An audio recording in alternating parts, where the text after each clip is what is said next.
Bonjour à tous, bienvenue sur cette vidéo pour nous allons vous expliquer une nouvelle leçon. Alors, si c'est la première fois que tu vois notre chaîne, n'oubliez pas de t'abonner et activer la cloche de notification pour ne rater aucune de nos prochaines vidéos. Alors, on commence. Donc, aujourd'hui, on va vous donner une leçon de conjugation. Voilà, donc aujourd'hui, on va vous expliquer et montrer aussi comment conjuguer le verbe prendre au présent de l'indicatif. donc ñu ne waa den siyaare suñu leçon tey mooy dañ leen di wan naka la ñuy conjuguer verbe prendre ak yu mel ni ñoom au présent de l'indicatif. Donc avant de commencer, on va lire quelques phrases. Donc ici on a: aujourd'hui, nous prenons des véhicules pour arriver tôt. Modou prend le car. Toi, tu prends un taxi. Question: quel est le verbe employé dans ces phrases? Indique son infinitif. C'est la première question. Ban verbe lañ jëfandikoo ci phrase yi joxeel infinitifam. La deuxième question: à quel temps est-il conjugué ce verbe? Verbe bi ñu jëfandikoo ci phrase yi ci ban temps lañu ko conjugué? Présent wala passé wala futur? À quelle personne est-il conjugué ce verbe? Verbe bi ñu jëfandikoo ci phrase yi ci yan personne lañu ko conjugué? Première personne du singulier wala deuxième personne du singulier wala troisième personne du singulier? Wala dañ ko conjugué ci première personne du pluriel wala deuxième personne du pluriel wala troisième personne du pluriel? Donc ci personne yi ci ban personne wala ci yan personne lañu ko conjugué?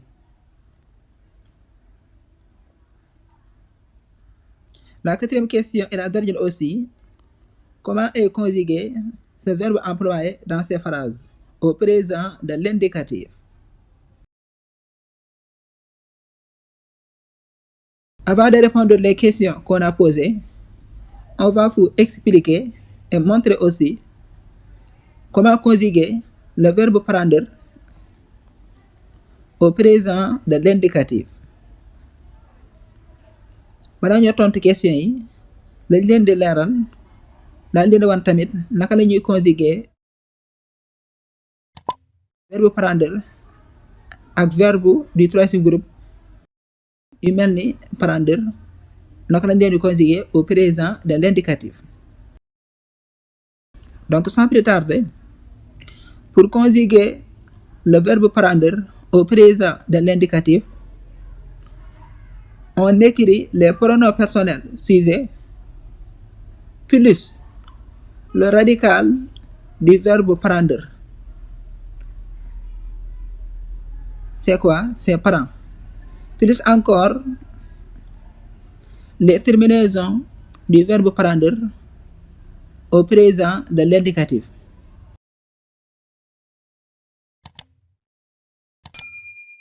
Je répète, pour conjuguer le verbe prendre au présent de l'indicatif, on écrit les pronoms personnels sujet plus le radical du verbe prendre, c'est prend, plus encore les terminaisons du verbe prendre au présent de l'indicatif.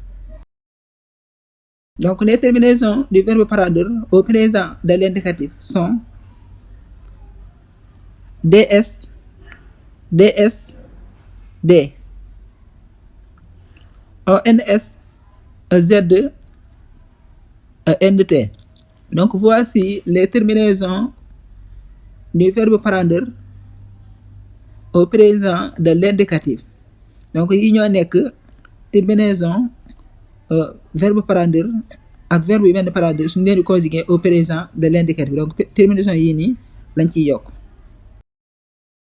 donc suñ bëggee conjuguer verbe parandeur ak verbe yu mel ni ñoom au présent de l'indicatif dañuy bind pronom personnel sujet yi nga xam si di jàngoon nañ ko daal di ci yokk radicalu verbe parandeur wala verbe bu mel ni parandeur,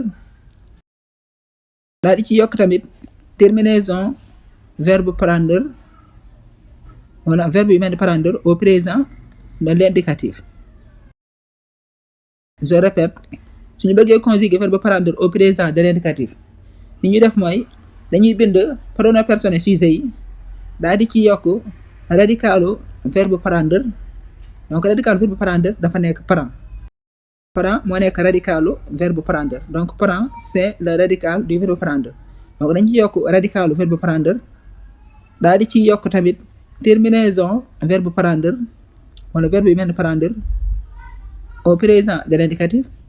voilà donc terminaison yi ñu ciy yokk ñoo nekk nii dañuy am ds ds d ons ez ant. donc terminaison yi ñoo nekk terminaison verbe parandeur ak verbe yu mel ni parandeur suñu leen di conjuguer au présent de l'indicatif. donc j'espère que vous comprenez bien. donc c'est ça qu'on conjugue le verbe parandeur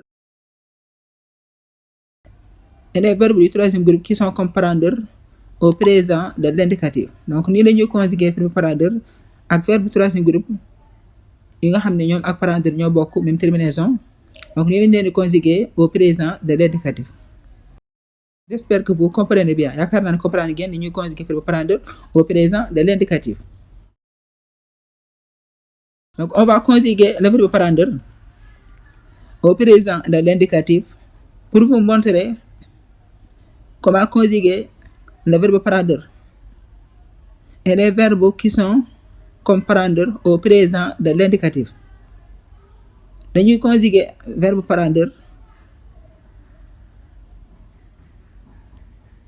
pour wan leen naka la ñuy conjuguer verbe parandeur ak verbe troisième groupe yi nga xam si ni ñoo ak parandeur ñoo bokk au présent de l'indicatif.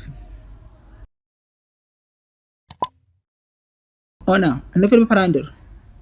donc on aura je prends ds, tu prends ds, il ou bien elle ou bien on prend des.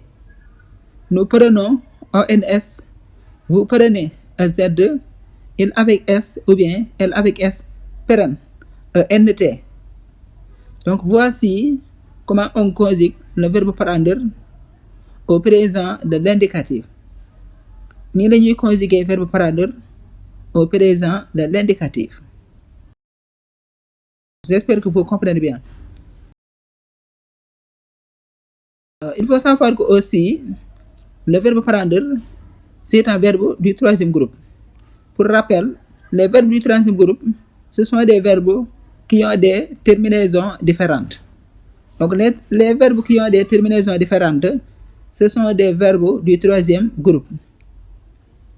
on avait dit que les verbes du troisième groupe ce sont des verbes qui sont très difficiles à conjuguer parce que les verbes du troisième groupe sont beaucoup et les terminaisons sont différentes. waxoon nañ ni verbe troisième groupe yi mais verbe yi nga xam seet ni seen njeexantalukaay dañuy wute. donc verbe yooyu dañuy wax verbe troisième groupe. ñoo xam ne tamit verbe troisième groupe ñoom dañoo xaw a naqaree conjuguer parce que dañoo bëri ba noppi bokkuñu terminaison. seen terminaison yi dañuy wute. voilà maanaam verbe troisième groupe bi loolu moo tax ñu indi tey verbe parandeur pour wan leen naka la ñuy conjuguer verbe parandeur ak tamit verbe yu mel ni parandeur naka lañ leen di conjuguer au présent de l'indicatif. faaw ñu xam ne tamit parandeur lan lay firi. parandeur li muy firi mooy jël mooy maanaam di jël dara donc loolu mooy parandeur. exemple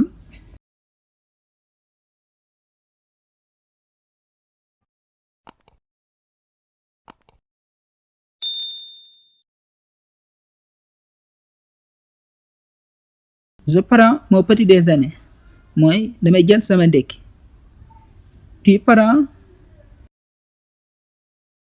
petit déjeuner mooy yow da ngay jël sa ndekki. il wala elle wala on prend son petit déjeuner mooy moom góor gi wala moom jigéen gi dafay jël ndekkeem. Nous prenons non petit déjeuner mooy ñun dañuy jël suñu ndekki. Vous prenez vos petits déjeuners mooy yéen da ngeen di jël seeni ndekki. Il avec S wala elle avec S prennent leur petit déjeuner mooy ñoom góor ñi wala ñoom jigéen ñi dañuy jël seen ndekki. donc verbe prendre loolu lay firi mais maanaam di jël ngay jël dara donc loolu lay firi.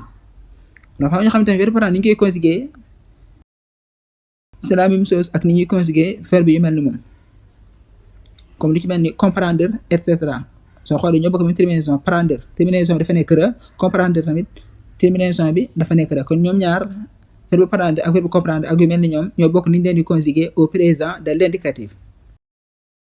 J'espère que vous comprenez bien yaakaar naa ne comprendre ngeen ni ñuy conjuguer verbe prendre au présent de l'indicatif.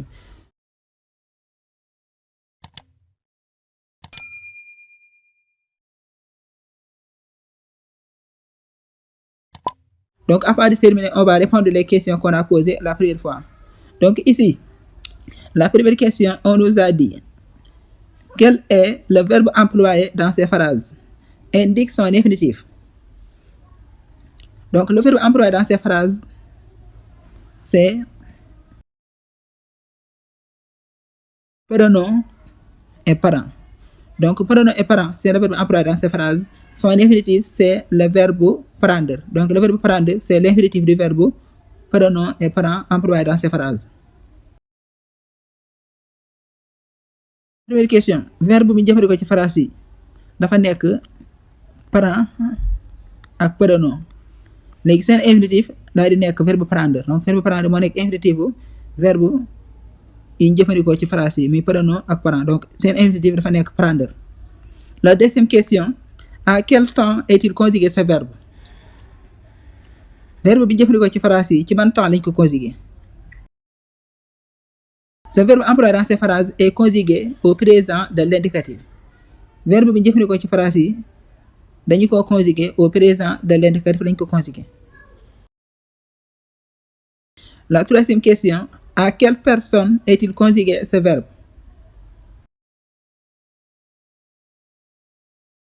Ce verbe employé dans ces phrases est conjugué à la première personne du pluriel, c'est-à-dire nous, et à la troisième personne du singulier, c'est-à-dire il sans S, parce que Modou correspond avec le pronom personnel il sans S, et à la deuxième personne du singulier, c'est-à-dire tu.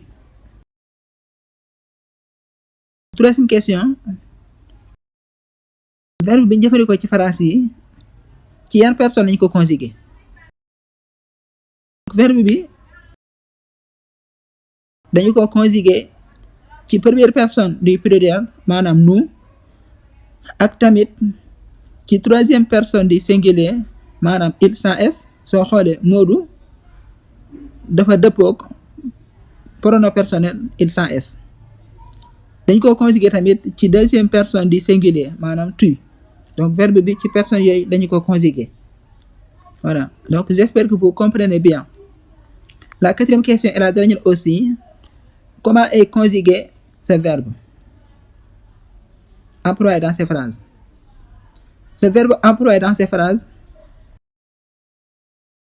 est conjugué avec les pronoms personnels sujets plus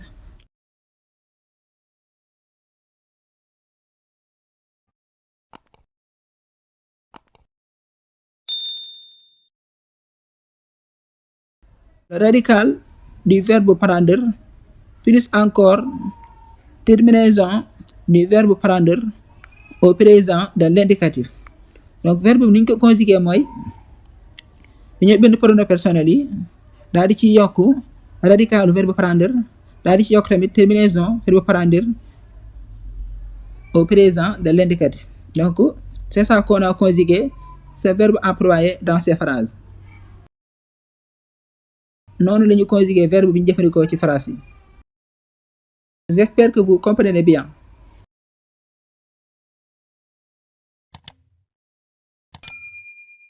Et voilà, c'est la fin de cette vidéo pour notre leçon d'aujourd'hui.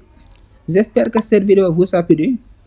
N'oubliez pas de nous laisser un petit pouce bleu, c'est-à-dire aimer la vidéo et partager aussi. Donc merci, nous vous remercions de votre attention. À bientôt pour de nouvelles vidéos.